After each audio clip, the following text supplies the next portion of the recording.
Would you like to make a zero fray wreath? I'm so excited. I love making this wreath. This is the Nadia method wreath, and on top of that, we are using a square wreath form. But the cutest part is the sign. You should see the sign that I got for this wreath. It's adorable. Hello, my sweet friends, and welcome to DIY with Nadia. My co-host here is Simba, and we are definitely ready to make our beautiful zero fray Easter wreath.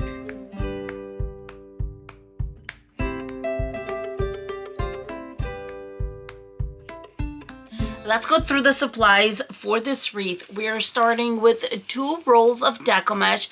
Both of them are 10 inches in width and 10 yards in length. I have this orange and black, and yes, we are making an Easter wreath. When it comes to the ribbon, I'm going to use this 2.5 inch wired ribbon. By the way, all the supplies and where I purchased everything is in the description box below. I will also be using this 1.5 inch and then a 1 inch roll of ribbon. Of course, all of them are wired. We're going to need a pack of pipe cleaners. Here is the adorable sign that I'm going to be using. It's 8 by 12 in height. It has this adorable black and white checkered basket and a bow. Oh my goodness, this bunny is way too adorable. Floral wire to attach the sign and a square frame. This one has 3 rows and it's 14 inches side to side. The first thing I want to do is prepare my pipe cleaners. These I'm just going to grab a few at a time, fold them in half, and cut.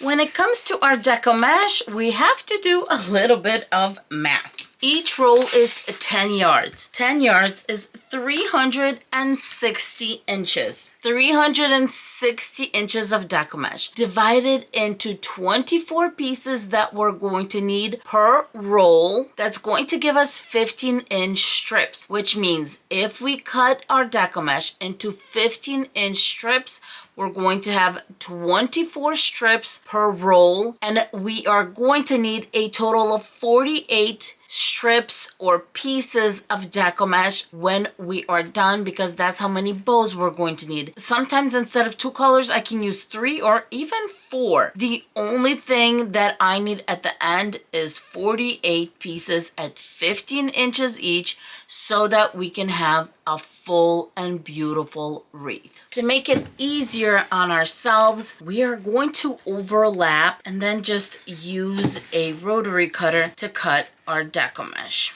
At the end of the day, this is going to be a zero fray method, so I'm not worried about the edging or fraying. I'm going to be using my favorite rotary cutter. Today's one of these days where we have to work around His Royal Highness Rocky. So I'm going to start my measurements on this square. I know the square is 12 inches, so I'm just adding 13, 14, 15, and I know where to cut. Here we go. Going to roll it together and put it in a laundry basket. Very simple. The mesh that I'm using seems to be super, but sometimes you get mesh that's not the best, and this is another one of these methods that if you do have mesh that's kind of messed up, you can definitely use it for this method. When overlapping Deco mesh and cutting it, you don't want one to slide over the other, and at the end you're going to have one piece longer than the other. So what I like to do is grab one of these clamps and just clamp from time to time just to make sure that our Deco mesh is aligning nicely. At this point, I'm just going to continue to cut our Deco mesh until we have a total of 48 pieces, 15 inches in length. Roll this up, remove the clamp, and off I go. I'm going to start with my 2.5 inch ribbon, and I just noticed that this is going to be a little bit of an issue with this ribbon, and it's going to fray. When you are working with a ribbon like this, there's a very simple solution. After we're done cutting it, what we're going to do is we're going to fold in those ends so they don't catch on anything and fray. Therefore, I'm going to add an inch to the measurement in order to do that. I want to make sure that I have a nice fold, which means I'm going to have to take in about 1/2 inch on both sides.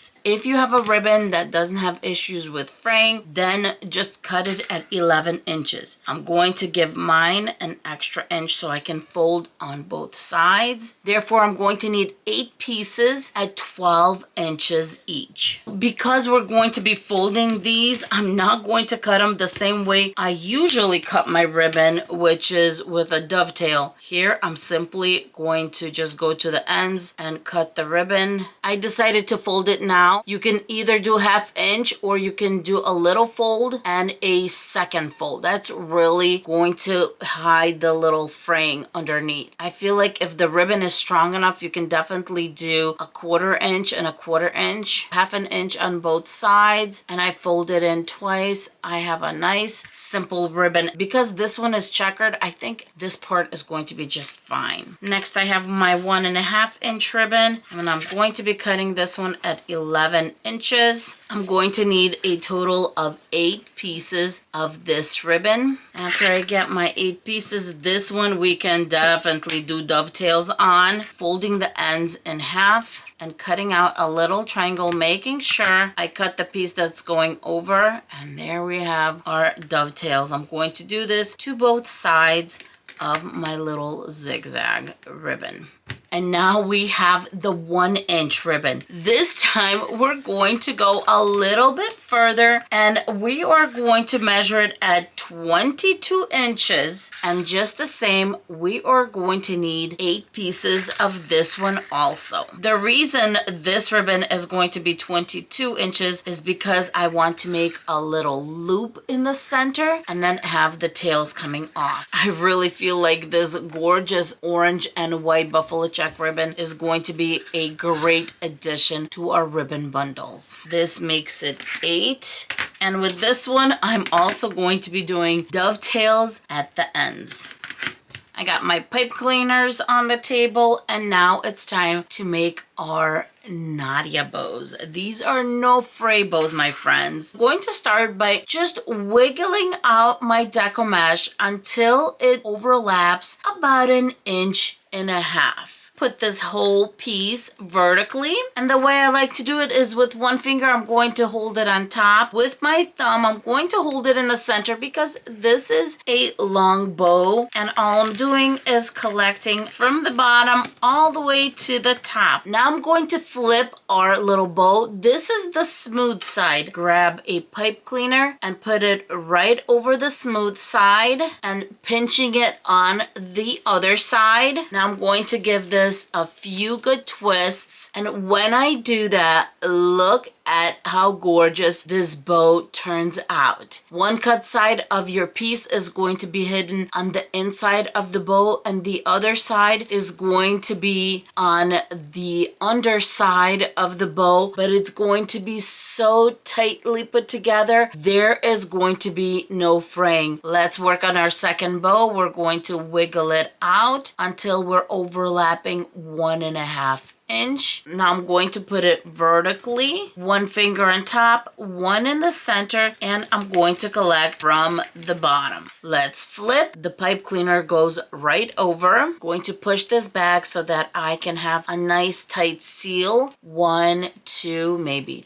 3 loops, and bam, we have a beautiful zero fray little bow. Since I have 46 more bows to make, I'm going to turn on something or maybe listen to some music and continue making my bows until I'm all done. As you can see, this method is not that difficult. All we're doing is bringing a little bow together, flipping it, putting out a little piece of pipe cleaner on it, giving it a few good twists in the back, and bam, I have another beautiful zero fray little bow. I have all 48, the Nadia method, no fray bows. Now it's time to attach to our wreath base.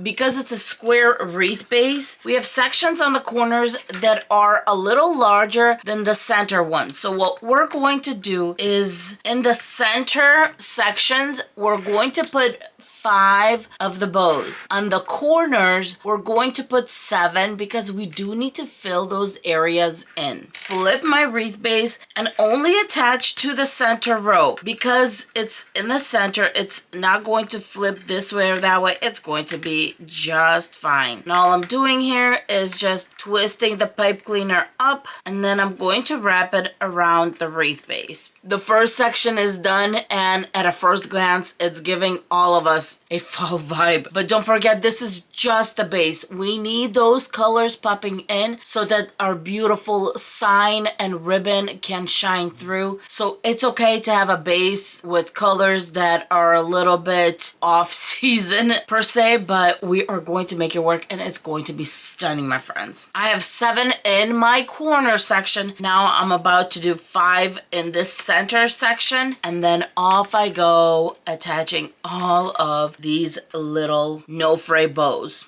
All of my 48 zero fray Nadia method bows are on. Isn't this looking like a tiger kind of theme going on? If there are sections that you feel like you need a little bit of more orange to show, just even things out, go ahead and do that now. And then we're going to add the ribbon. What we want to do is add 1 in each corner and in the center. We know we have odd numbers, not even, so we're just going to play it by ear. What I'm going to do here is count 1, 2, 3, 4 and attach my ribbon bundle. And then I'm going to count 1, 2, 3, attach my ribbon bundle, 1, 2, 3, 4, attach, and then 1, 2, 3, attach. At the end, it's going to even out because we're going to open these ribbon bundles. They're quite large. So that is how we're going to attach. Next, I'm grabbing 4 pipe cleaners. I'm going to fold them in half and cut.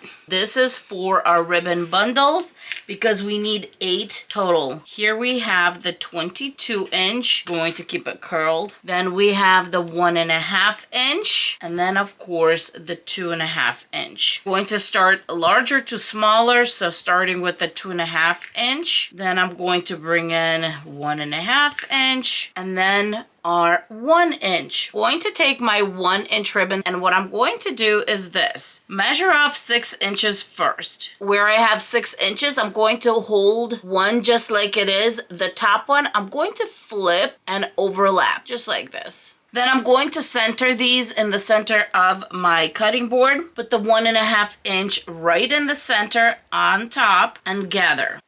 Using my pipe cleaner, twist. What we've done here is we've covered this center because we have the ribbons coming off, and then this is going to be our little center. Fold it back and attach it in the corner. 1, 2, 3, 4, and we're going to attach. Twist, and then I'm twisting around the wreath base. Eventually, we'll make sure to bring it in and to open it up, all that jazz. But right now, we just need to worry about making our ribbon bundles and attaching them. After we attach the sign, that's when we're going to open all of these up. Let's make another one to go in the center. I have my 2.5 inch, 1.5 inch, and then we have the 1 inch. Fold it in half, measure off 6 inches, putting them side by side at the 6 inch tail. One I'm going to keep as is, the other one I'm flipping to the other side, and then that is going to be our center. I just keep my finger on there and not lose the center. Now we're going to bring it together, and if you need to flip this ribbon, go ahead and flip it. And yes,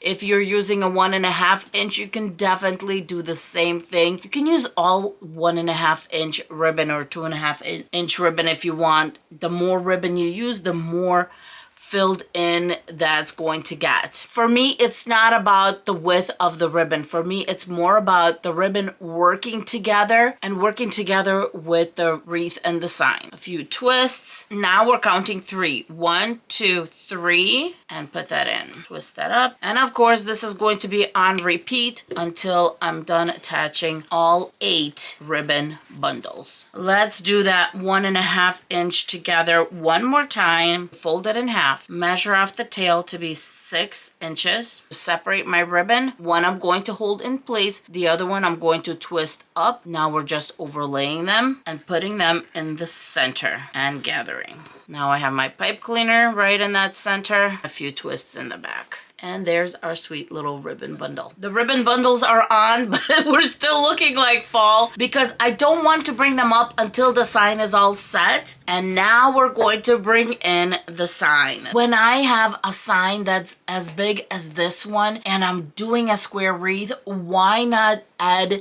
to the volume of the wreath? So yes, I'm going to have my wreath in a diamond shape with my sign straight in the middle. I'm going to take a floral wire, measure off 10 inches. I do not think you're going to need any more. This is not a very fluffy wreath, so we don't need 12 inches for sure. For me, it's going to be 4 pieces at 10 inches each. Let's put the floral wire through, and I think this is a really nice quality sign because all of the sides are folded in. It's nice and smooth. What a beautiful, beautiful sign. In the back, I always make sure that that first twist is nice and tight so that our floral wire is not loose on the sign. Give it a few more twists and lay it down. I'm ready to attach. I do want it to go in just a little bit, not too much. We don't really have too much fluff to play around with. I'm going to connect to the intersection on top and then 2 at the bottom. I think it's on beautifully. Now that I like the way it's on, I'm going to go ahead and lock the floral wire in place. If you would like to cover the back, what I would recommend is grabbing a 2.5-inch ribbon and just hot gluing it to the wreath base. That part's going to be easy because it's not a round wreath, it's a square wreath. So you would just put a ribbon piece right here, ribbon piece right there, all the way around. I'm going to put this little cutie in my kitchen, so I'm not going to cover the back. I am making sure that the back is nice and smooth, of course. Since we're in the back, I'm going to find the top and go ahead and add a hanging loop using a piece of jute cord, making a few knots. Let's cut off the excess. That's all I'm doing for the hanging loop. It's going to be in the center. It's going to hang nicely. Now it's time to bring all of those pretty ribbon bundles inside and start opening them up. The checkered this way, and we have those little carrot ones, and now we have our beautiful 1-inch ribbon. Here is our first ribbon bundle opened up. What do you guys think? The sign is white, so it's going to bring out all of that brightness. And now I'm just going to work my beautiful, beautiful ribbon bundles in, open them up, and fill in all of those spaces. And then all of a sudden, you're going to see this kind of disappear, but still be there. We're not trying to hide it, but what we're trying to do is dress it up with our gorgeous ribbon bundles. I just opened up 3 of the ribbon bundles, and look what a difference they made from this to this stunningness. The joy I have looking at this wreath right now with all of that black and white check, my friends, my kitchen is smiling right now, or I'm smiling for my kitchen. I'm not sure because this is so going on my pantry door. I think this turned out stunning. As scary as it was in the beginning with all of that orange and black, if you brighten it up with a nice sign, with a beautiful set of ribbon, you're good to go. I hope you give this method a try. I think it turned out absolutely stunning. Now, if you would like to try this method using shorter decoupage, maybe DollarTree decoupage that's 6 inches in width, you are going to need more rolls because that decoupage is only 5 yards, but in the description box below, I will include a few videos where I use DollarTree decoupage because that is how this method started, is with the DollarTree decoupage, where I was trying to figure out how to make it fray less. And now it's time to put it on my kitchen door.